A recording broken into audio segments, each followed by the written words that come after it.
हरिभक्त परायण निवृत्ती महाराज देशमुख यांच्या कन्याच्या विवाहाला आपण संगमनेर या ठिकाणी आलेलो आहे। एंट्री जिथून होती तिथंच भागवत धर्माचं प्रतीक म्हणून जो भगवा झेंडा आहे तो फडकताना आपल्याला पाहताना दिसून येतोय आणि हे मुख्य गेट आहे। आणि निवृत्ती महाराज देशमुख यांची कन्या ज्ञानेश्वरी ही चिलप परिवार जो जुन्नर तालुक्यातील काटेडे येथे आहे त्या ठिकाणी साहिलशी विवाहबद्ध होत आहे। हे मेन गेट आहे आणि कसं गेट आहे बघा, या ठिकाणी कारंजे वगैरे व्यवस्थित केलेलं आहे। लोक या ठिकाणी फोटो देखील काढतायत। महाराष्ट्राच्या कानाकोपऱ्यातून लोक येतात। इथं बाउन्सर देखील तैनात केलेले आहे। काही अनुचित प्रकार घडला तर या ठिकाणी आपल्या मावळ्यांच्या वेशामध्ये हे सगळे जी लोक आहे आलेल्या निमंत्रितांचं स्वागत टीका वगैरे लावून करताना आपल्याला पाहताना आपण दिसून येत आहे।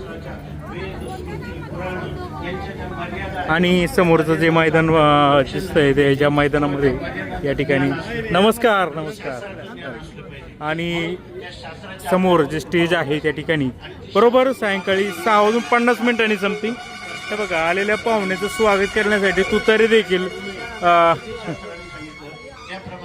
आणि समोर हे मैदान दिसतं या ठिकाणी स्टेज केलेलं आहे। या ठिकाणी 6:50 हा विवाह सोहळा पार पडतोय आणि असं लाखो लोक या ठिकाणी येतील असं बोललं जात आहे। आणि त्या पद्धतीने गाड्यांची गर्दी देखील लगबग देखील आपल्याला पाहायला या ठिकाणी मिळत आहे।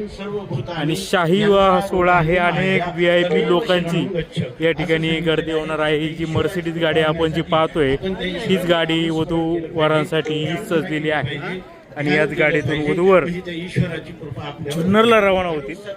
हे बघा या ठिकाणी देखील या गाडीचे समोर देखील लोक फोटो काढताना आपल्याला पाहायला मिळतात। अतिशय सुंदर असं या ठिकाणी फुलं वगैरे लावलेली आहे आणि हा जो मोर पिसारा आहे छान पद्धतीने दिसतोय आणि त्याच्यासोबत फोटो काढण्यासाठी देखील लोकांची लगबग या ठिकाणी आपल्याला पाहायला मिळते। जरा थोडंसं जवळ जाऊया आणि आता महाराजांनी या ठिकाणी कीर्तन ठेवलेलं आहे लग्नामध्ये।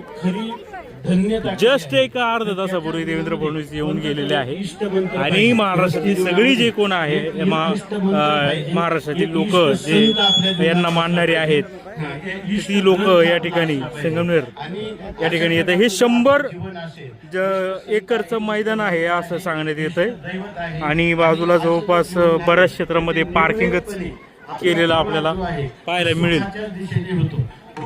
थोड्याच वेळामध्ये गर्दीने मैदान जाम होऊन जाणार आहे। अनेक स्वयंसेवक देखील तैनात आहे लोकांना मार्गदर्शन करण्यासाठी। आपण आपलं जीवनशैली जर आपण त्या ठिकाणी घातली तर आपल्याला 6:50 हा विवाह सोहळा या ठिकाणी पार पडणार आहे। अशा प्रकारची अनुभूती येऊ शकते असं संतांचं म्हणणं आहे। म्हणून या ठिकाणी आपल्यावर या सगळ्यांनी मजवत जाऊ का थोडंसं पुढे जाऊ, व्हिडिओ काढून आलो इथं। बरं पास शिवाय आतमध्ये इथं कुणाला सोडलं जात नाही। आता समोरच आपण जर पाहू शकतो का या ठिकाणी कीर्तन सुरू आहे। कीर्तन संपल्याच्या नंतर विवाह सोहळ्याला या ठिकाणी सुरुवात होणार आहे। इकडून जे आतमध्ये लोक जातात त्यांच्याकडे पास आहे अशा लोकांसाठी त्या ठिकाणी प्रवेश ठेवलेला आहे आणि जी काही अन्य लोक ज्यांच्याकडे पास नाही त्यांच्यासाठी देखील या ठिकाणी चांगली अशी व्यवस्था करण्यात आलेली आहे। व्यवस्था सेम आहे, काही वेगळं काही नाही आहे। सगळे लोक खुर्च्यावर बसणार आहे। फक्त पुढे ज्यांच्याकडे निमंत्रित पास आहेत अशाच लोकांना पुढे प्रवेश केला जाईल असं आपल्याला सांगण्यात येत आहे। आणि लोक या ठिकाणी कीर्तनामध्ये मंत्रमुग्ध झालेले आपल्याला पाहायला मिळत आहे। ड्रोन शूट देखील घेतात। पाठीमाग आपण पाहतोय का सूर्य मावळतोय, अतिशय रम्य असा नजारा या ठिकाणी आपल्याला पाहायला मिळतोय।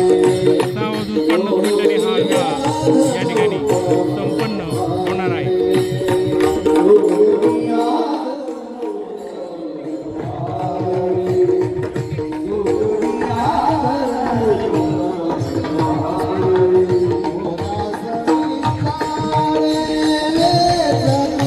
या चिलप परिवारामध्ये ही मुलगी दिलेली आहे। ते चिलप परिवारांचा असा ट्रान्सपोर्टचा व्यवसाय आहे। अनेक व्यवसाय आहे। चांगला परिवार आहे। काकडे त्यांचं गाव आहे आणि वराचं नाव साहिल आहे आणि चिलप आणि देशमुख या परिवाराचा आता या ठिकाणी सोयरी झालेली आहे. पाहू शकतो की जास्त करून ही जी आपल्या ग्रामीण भागातली किंवा जी महाराष्ट्र लोक आहे लोक जास्त आपल्याला दिसत आहेत. पलीकडं जेवणाचा आस्वाद घेत असल्यामुळे लोक या ठिकाणी हळूहळू येतीलच. तर तुम्ही पाहू शकताय की आपण हा सगळा विवाह सोहळा कव्हर करतोय.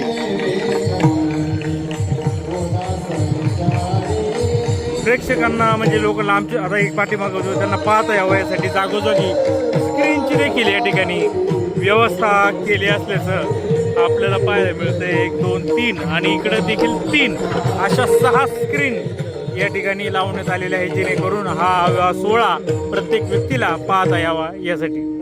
या कॅमेरे सुद्धा या ठिकाणी लावलेले आहे आणि कॅमेऱ्याच्या द्वारे जागोजागीचं जे काय आहे चित्रीकरण हे देखील या ठिकाणी घेण्यात येते. या 4 आश्रमापैकी हा जो गृहस्थाश्रम आहे हा या सर्व 3 आश्रमाचा किंवा वर्णाश्रमाचा पाठीचा कणा आहे. जर पाठीचा कणा मोडला तर मनुष्य भुईसपाट होतो. तसं गृहस्थाश्रमाची जी जी आचारसंहिता आहे ती सामूहिक रूपाने जेव्हा विस्कळीत होते तेव्हा संपूर्ण सामूहिक समाजाची अवनती झाल्याशिवाय राहत नाही. आणि